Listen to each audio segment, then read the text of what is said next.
आज बंगाल में भी ममता बनर्जी पर तानाशाही के आरोप लगे। असल में बंगाल के एजुकेशन डिपार्टमेंट ने एक आदेश निकाला है जिसमें गवर्नमेंट और गवर्नमेंट एडेड स्कूलों को लाइब्रेरी के लिए बुक्स खरीदने को कहा गया है। इस आदेश के साथ 536 किताबों की एक लिस्ट दी गई है। यहां तक तो ठीक है, लेकिन विवाद इस बात पर हुआ कि शिक्षा विभाग की तरफ से जिन 536 किताबों की लिस्ट दी गई है उनमें 19 किताबें ऐसी हैं जो मुख्यमंत्री ममता बनर्जी की लिखी हुई हैं। इस लिस्ट को 5 सेट्स में बांटा गया है। हर मुख्यमंत्री ममता बनर्जी की लिखी कम से कम एक किताब है। इन किताबों को खरीदने के लिए 2000 से ज्यादा सरकारी और गवर्नमेंट एडेड स्कूल्स को 20 करोड़ रुपए दिए गए हैं। ममता बनर्जी की सरकार के इस फैसले का बंगाल टीचर्स एसोसिएशन ने विरोध किया। Bengal teachers and employees association के महासचिव स्वप्न मंडल ने कहा, यह एजुकेशन डिपार्टमेंट का तानाशाही रवैया है। ममता की 19 नहीं बल्कि 90 किताबें इस लिस्ट में हैं। मंडल ने कहा कि बंगाल के बच्चे बंकिम चंद्र चटर्जी, रविन्द्रनाथ टैगोर जैसे साहित्यकारों को पढ़ते आए हैं। उन्हें ममता बनर्जी की किताबों को पढ़ने के लिए मजबूर करना ठीक नहीं होगा। We think it's the instance of dictatorship nowhere. हमें लगता है कि ये तानाशाही भरा कदम है।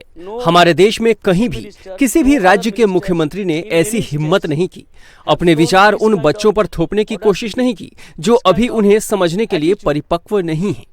बंगाल के लोग उनके लिखे हुए को स्वीकार नहीं करेंगे क्योंकि वो इस लायक नहीं है। आप ही बताइए, अगर छात्रों को रविंद्रनाथ टैगोर, बंकिम चंद्र चटर्जी या ममता बनर्जी में किसी को पढ़ने की आजादी मिलेगी तो क्या लोग ममता बनर्जी को पढ़ना चुनेंगे? तो ये एक तरह से स्कूलों पर जबरदस्ती लादा जा रहा है। ये उनकी स्वतंत्रता में सीधा दखल है। मैं ममता बनर्जी से मांग करता हूँ कि अगर ये कदम उनकी जानकारी में नहीं है तो वो इसमें दखल दें और शिक्षा विभाग को ये किताबें वापस लेने का निर्देश दें। अब जैसे शिक्षा विभाग का आदेश सामने आया तो बीजेपी ने भी ममता बनर्जी पर हमला किया।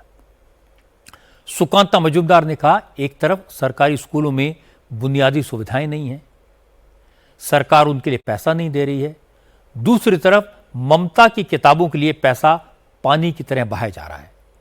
ये सरकारी पैसे का मिसयूज है। सुकांता ने कहा कि ममता बनर्जी अपनी किताबों को ओपन मार्केट में बेचकर दिखाएं, तब उन्हें पता लगेगा कि उनकी किताबें रद्दी में बिकेंगी और सिर्फ भेलपुरी बेचने वालों के काम आएंगी। हिटलर के समय हिटलर द्वारा जर्मनी में ऐसे काम किया जाता था, ऐसे मुख्यमंत्री भी, पश्चिम बंगाल के मुख्यमंत्री भी कर रहे हैं। और जहां पे कुछ दिन पहले एक न्यूज निकला था कि बच्चों के स्कूलों में चौक डस्टर की भी पैसे नहीं मिली थी सरकार के द्वारा पश्चिम बंगाल के स्कूलों को। उस समय ये पैसे गवर्नमेंट एक्सचेकर यानी पब्लिक मनी, पब्लिक के पैसे, इसका मुख्यमंत्री जी की किताब खरीदने में इस्तेमाल करना मुझे लगता है कि गवर्नमेंट एक्सचेकर की जनता की पैसे की लूट है। ममता बनर्जी तो क्लेम करती थी कि उनको उनका किताब धड़ल्ले से बिकता है, उसी से वो पार्टी चलाती है। अगर इतना ही अच्छा किताब है तो कॉम्पिटिटिव मार्केट में आने दीजिए, लोग खरीदेंगे। मुझे लगता है कि बंगाल में जो झालमुड़ी बिकता है ना, उस झालमुड़ी के पैकेट जो बनाते हैं, हम बांग्ला में उसको ठोंगा बोलते हैं, वो ठोंगा बनाने के अलावा मुख्यमंत्री जी की किताब किसी काम में आने वाला नहीं। इसके बाद शुभेंदु अधिकारी ने कहा कि ममता बनर्जी सरकारी स्कूलों में अपनी किताबें बेचकर रॉयल्टी कमाने के चक्कर में है। किताबें बिकेंगी तो ममता को रॉयल्टी मिलेगी, ब्लैक मनी व्हाइट हो जाएगा, जो चुनाव हारने के बाद ममता के काम आएगा। It's a very painful, shameful decision. I think she wants money. ITD ने बहुत एक्टिव है बंगाल में, पूरा देश में, इसलिए कुछ करोड्स ऑफ रुपया she wants that should come through proper channel. रुपया के लिए, व्हाइट रुपया की जरूरत है। चुनाव हारने के बाद तो भागना पड़ेगा, इसलिए she is collecting money through use her government exchequer, that means tax payer money. और उनका जो किताब वो बच्चा का सामने, विद्यार्थी का सामने रखने से उसका दिमाग ठीक नहीं रहेगा, गड़बड़ हो जाएगा। अब मैं आपको इस मामले का दूसरा पक्ष सुनवाता हूं।